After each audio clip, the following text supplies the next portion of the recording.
Hello and welcome to today's show. I'm Jamie Smith, the Cancer Control Specialist with the Kentucky Cancer Program. Today we have a special guest with us today, Luke Barlowe, who's with the Patient Advocate Foundation. We're very excited to have him here today. Luke, could you just tell us a little bit about yourself and how you became involved with the Patient Advocate Foundation? That's a long story, Jamie. We have time. I'm from Bardstown, and back in 2002, a friend of mine was diagnosed with lymphoma. And he was getting along fine, and about 3 months into his chemo, he had 3 treatments, his medical bills were over $30,000 that the insurance company would not pay. And he had no family there. I was his only family. I became the caretaker. And Jim came to me one day and he said, you know, there's really no point in getting well and having to live under a bridge. So he said, I'm not going to take any more chemo treatments because the bills just keep going up. Well, I was fortunate enough, I went on the internet and on the American Cancer Society website found a link to Patient Advocate Foundation, filled out the online form, and actually got a call the next morning, which is, for a nonprofit, it was working pretty fast. And the lady said, well, we can help him. So they filed 2 appeals with Blue Cross, which Blue Cross denied. But Blue Cross, after that, PAF, Patient Advocate Foundation, was able to get Blue Cross to upgrade his policy. Now it was another $200 a month, but that's better than $30,000 every 3 months. Definitely. And then in 2 days' time, Patient Advocate was able to reduce that. It was over $30,000, reduce that to a $20 office visit. Wow. Patient Advocate never charges for what they do. So after that happened and I saw what they did, I volunteered. I lived in Georgia at the time and became the Georgia chairperson. And that's how I got involved with Patient Advocate. All right. And then you moved back to Kentucky? And About 2 years ago, moved back to Kentucky and found that, that there was no representative for Patient Advocate here. And so I started to work, and I've been diligent at that ever since then. I am retired. Was a little concerned, what am I going to do with my spare time?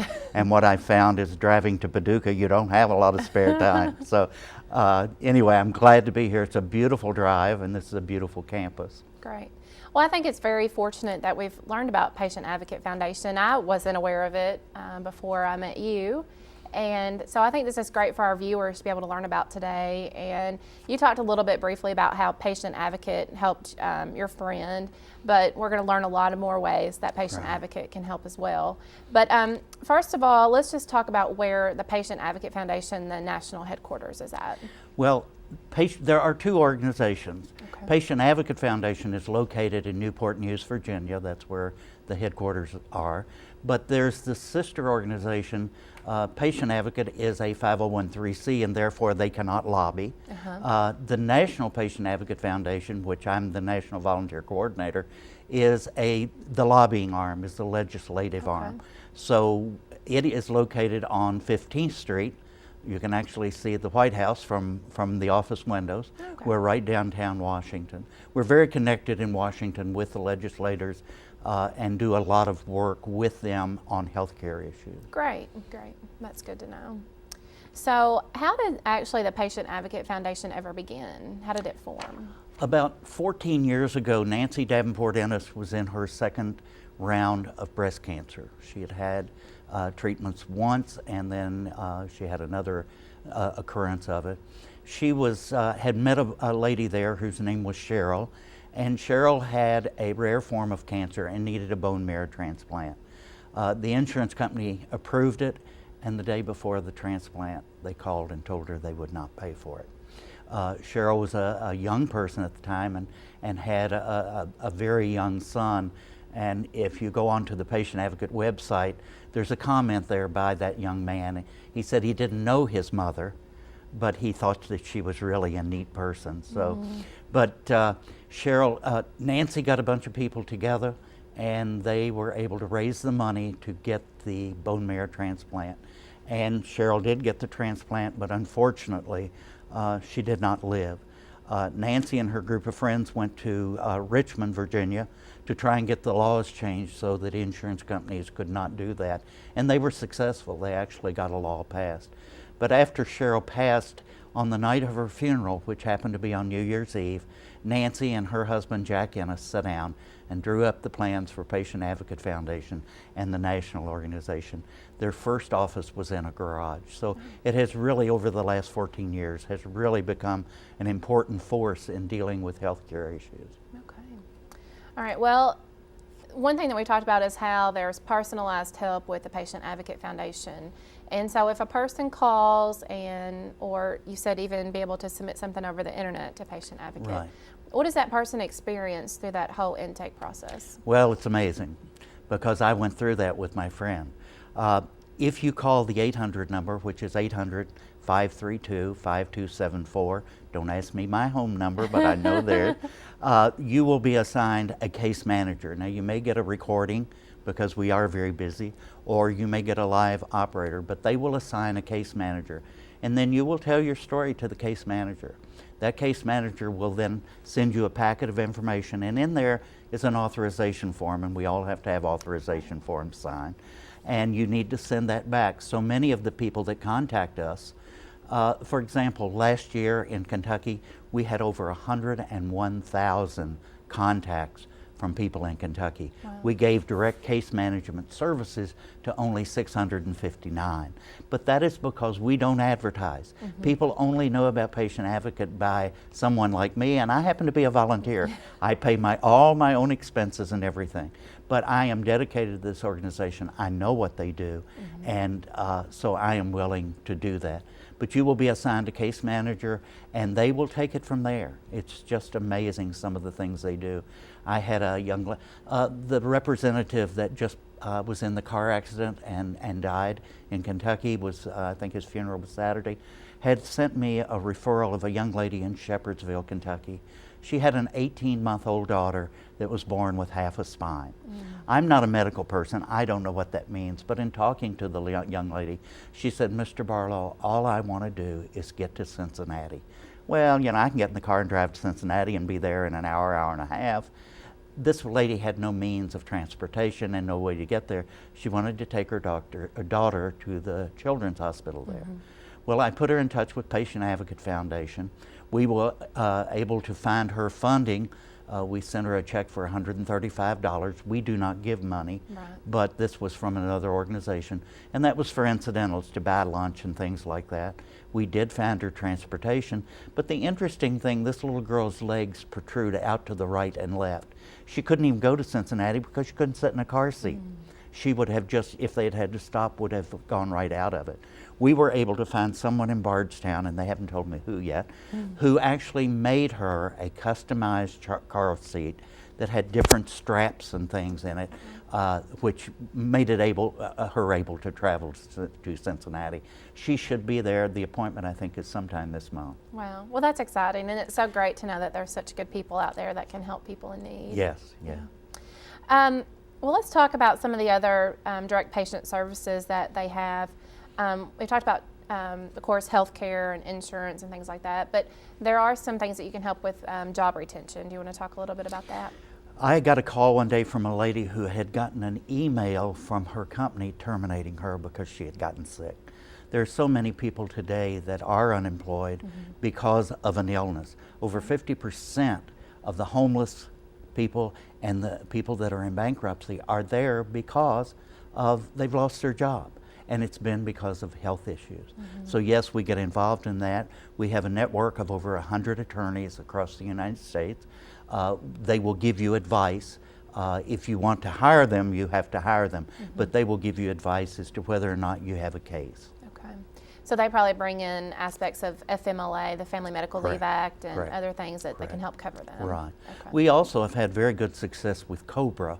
COBRA is very expensive if you can afford it, Right. But we've had experience of being able to get COBRA reinstated and also to get it extended. So we work pretty hard for the people that call us. That's great.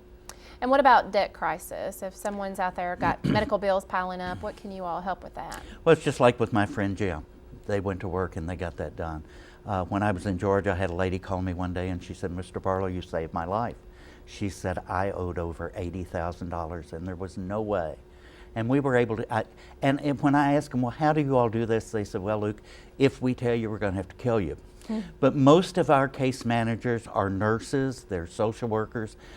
Many of the case managers, in fact, the one that helped Jim was actually in claims with Blue Cross Blue Shield. So we have expertise, we know how to work those things. It's not adversarial. We merely call and ask that they help people. That's great. And we had over 6 million people last year that called us, and we gave direct case management services to over 44,000. Well, it sounds like you have many partners out there that you've We do, all yes. Aligned with to help network and make a difference in so many people's lives. Yes, and American Cancer Society, who is a good buddy of ours. They came to us last year and said, can you help us? So we now, Patient Advocate, if you call ACS and you have an issue dealing with health care, job retention, health insurance, or debt crisis, that call is forwarded on to Patient Advocate. We also do the same thing for Lance Armstrong Foundation, and we've been doing that for 3 or 4 years. So, Well, that's exciting. yeah. And that can make a big difference and with people to be able to make one phone call, but to be able to be reconnected to so many people. That's great. So what about the copay relief program that you all have? We do, in that instance, give money. Okay. But that money is money that has been donated to us for that reason. For example, I think, of course, the biggest one is breast cancer. And people who we have helped with their medical bills and so forth, once they have gotten through their treatments, or if they leave it to us in some kind of a endowment, then we are able to pass that on to people who are needing help with copay. We have that for kidney disease, we have it for heart disease. If you go on www.patientadvocate.org, all of those things are listed there. It gives you ideas of what can help and what you need to do. Okay. So is there a form they fill out for that, or just make a phone call? Actually, they can just make a phone call. On that website, there is a link for the copay department. Okay. It has a different number than the patient advocate number, but I just tell people, remember one number, they can pass you on to where you need to go. Transfer the call. Right, right. That's probably the easiest. And most people don't just have problems with copay, they have other problems. So get signed up with a case manager and let them do all the work for you. Well, I was noticing on the website there was a National Financial Resource Guidebook. Right. Do you want to tell the viewers a little bit about that? I thought it was pretty We neat. have gone across the country and have found all kinds of resources. And it's for all different states. You go in and click on Kentucky, and it will give you I think it's 3 pages of resources in Kentucky that you can contact. So. And it just lists a ton of resources Right, for financial assistance, stuff for medical. I mean, it's really in We deal a detail. lot with Medicare. We do have a senior program. We have an African American outreach program, and we also have a Hispanic Latino outreach program where we will go into different areas and do the outreach and talk to people about Patient Advocate. We just received almost a $2 million grant from the Centers for Disease Control in Atlanta just to go across the country and tell people Patient Advocate is here, they're able to help, that's who you need to call. That's great. Well, let's go into a little bit more detail about that right after the break, and we'll Okay. just take a short break. All right.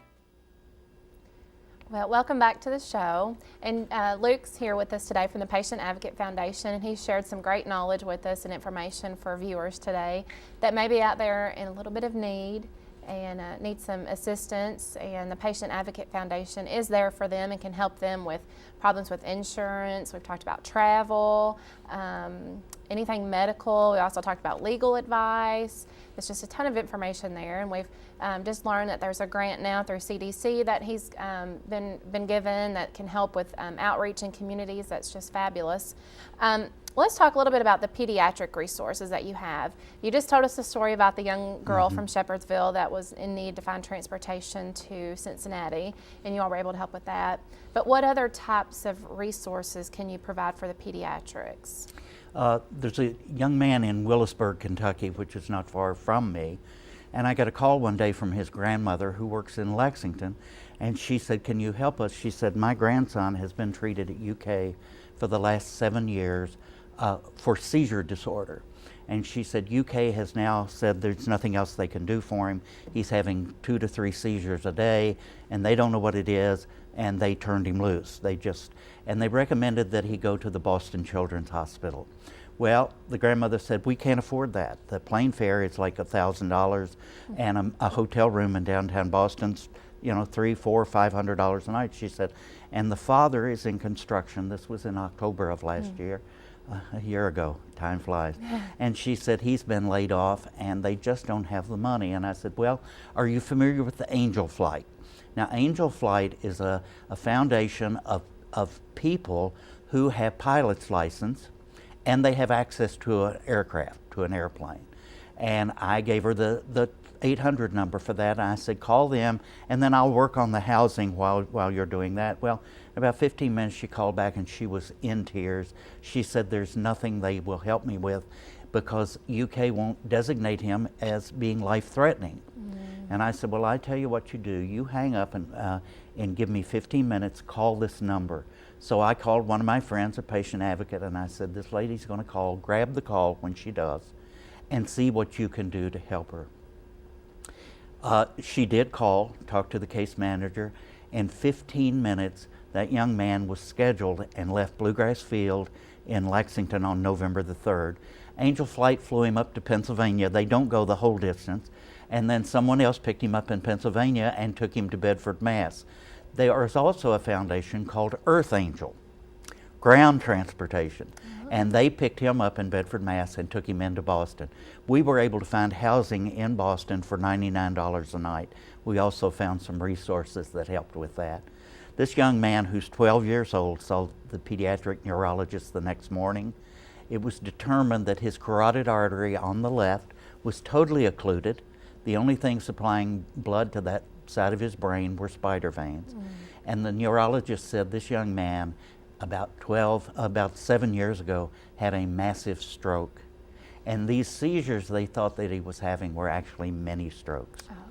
So they scheduled him for surgery. They flew him back to Kentucky, and then he went back up at the end of November, had the surgery, and I can report that this young man is doing well. He's back in school. I don't think he's making A's yet, but he's 12 years old. There's still hope for that. Yeah. So, but and there are things that we can do that don't necessarily cost money to anybody. Right. That organization, that's what they do. That's a great story. Well, what about some scholarships that may be available for some of the younger folks? I'm really proud of that program. We have funded over, I think, 3,000 young people since the start of Patient Advocate Foundation. And if you go on the website, you will see scholarships for survivors. And I was sitting in Washington last June, and a lot of the scholarships recipients were sitting at a table. And I got to thinking, I really want to do something to help somebody. And the scholarship is for anyone 25 and under that's dealing with a life-threatening disease. We talk about life-threatening disease. What is it? Well, there's cancer and diabetes and Alzheimer's and all kinds of life-threatening diseases. And this is for young people that are dealing with that want to further their education.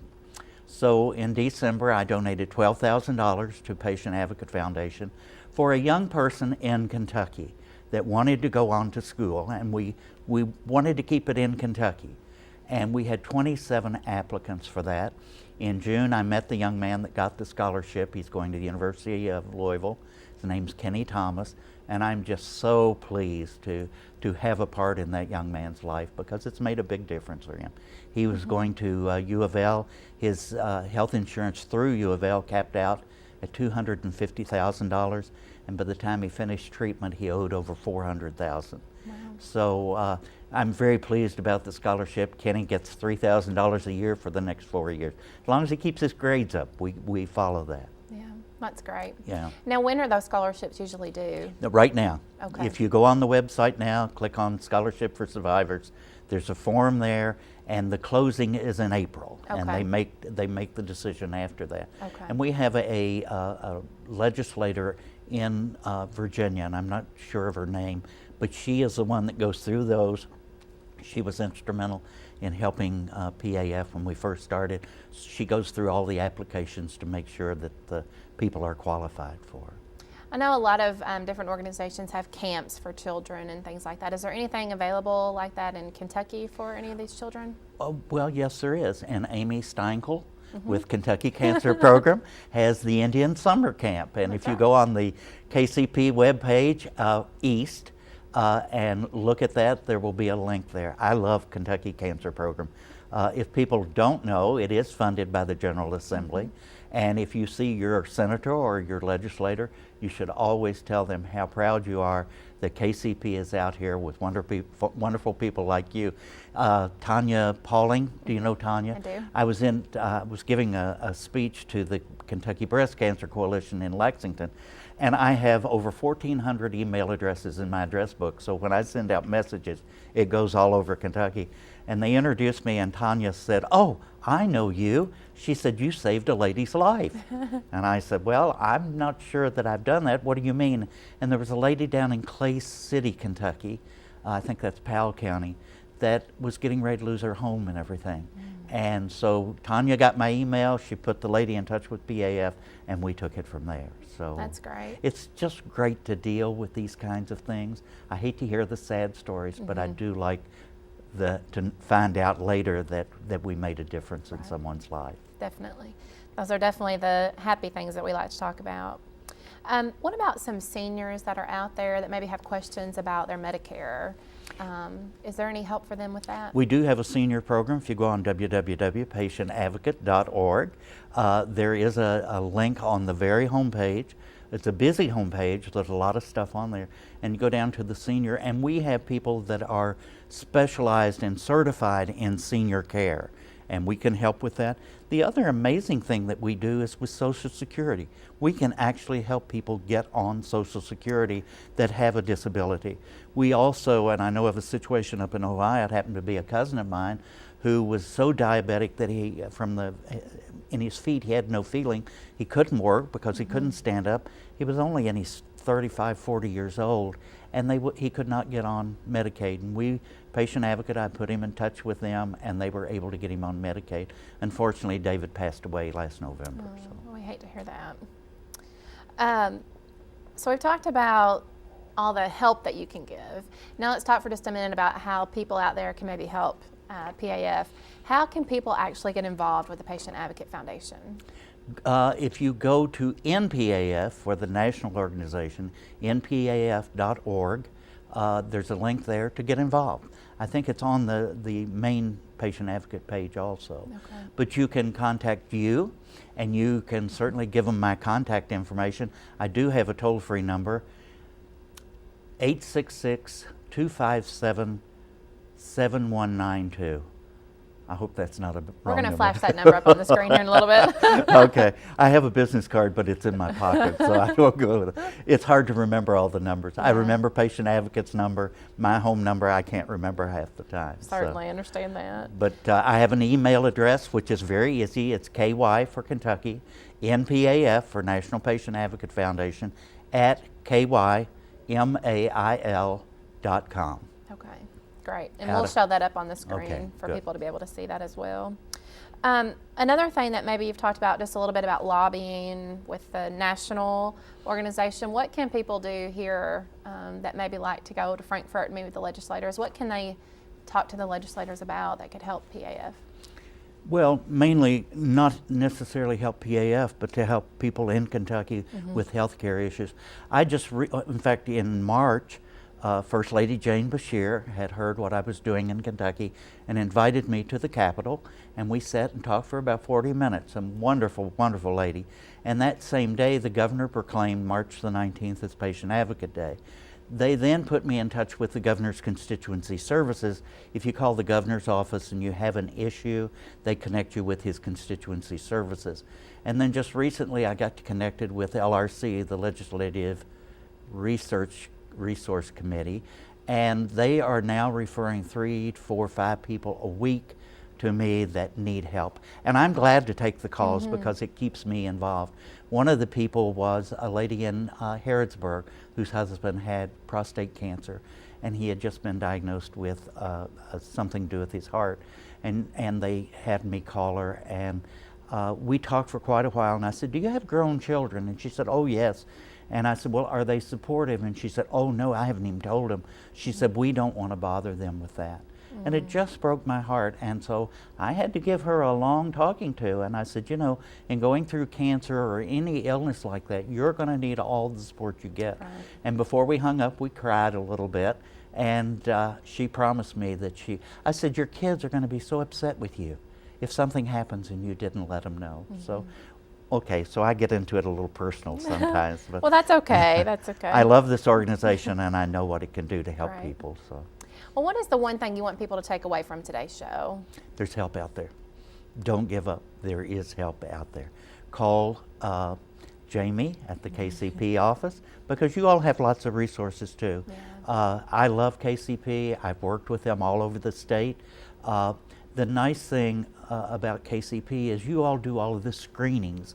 You do all of the things that help people not get sick.